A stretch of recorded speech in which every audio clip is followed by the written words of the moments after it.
Camp కార్యాలయంలో గౌరవ ఉప ముఖ్యమంత్రి శ్రీ పవన్ కళ్యాణ్ గారిని నిడదవోలు నియోజకవర్గ ప్రతినిధులు మర్యాదపూర్వకంగా కలిశారు.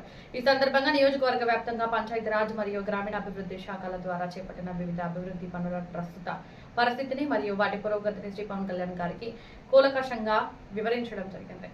ఈ భేటీలో ప్రధానంగా రాబోయే గోదావరి పుష్కరాల అంశం చర్చకు రాగా దీనిపై పవన్ కళ్యాణ్ గారు అత్యంత సానుకూలంగా స్పందిస్తూ త్వరలోనే రాజమండ్రి వేదికగా కూటమి నాయకులతో కలిసి ఒక భారీ సమీక్షా సమావేశాన్ని ఏర్పాటు చేస్తామని హామీ ఇచ్చారు. ముఖ్యంగా 2027లో జరగనున్న గోదావరి పుష్కరాలను కేవలం ఒక ప్రాంతీయ వేడుకలా కాకుండా దేశం మొత్తం గర్వించేలా ఉత్తరాదిన జరిగే కుంభమేళ తరహాలో అత్యంత ప్రతిష్టాత్మకంగా కనీవిని ఎరుగని రీతిలో ఆధ్యాత్మిక వైభవంతో నిర్వహించాలని ఆయన అధికారులకు మరియు నాయకులకు స్పష్టమైన దిశానిర్దేశం చేశారు. నిడదవోలు నియోజకవర్గ అభివృద్ధి పనులకు నిరంతరం వెన్నుదన్నుగా నిలుస్తూ గ్రామీణ ప్రాంతాల అభివృద్ధికి ప్రత్యేక నిధులు మరియు సహకారం అందిస్తున్న ఉప ముఖ్యమంత్రి గారికి ఈ సందర్భంగా నియోజకవర్గ ప్రజల తరపున హృదయపూర్వక కృతజ్ఞతలు తెలియజేయడం జరిగింది. అభివృద్ధి మరియు ఆధ్యాత్మికత కలగలిసి రాష్ట్ర ఖ్యాతిని పెంచే దిశగా ప్రభుత్వం అడుగులు వేస్తుందని ఈ భేటీ ద్వారా స్పష్టమైంది. JSP morning news. రాష్ట్ర ఉప ముఖ్యమంత్రి వర్యులు శ్రీ పవన్ కళ్యాణ్ గారిని ఆల్ ఇండియా బంజారా సేవా సంఘ ప్రతినిధులు కలిశారు.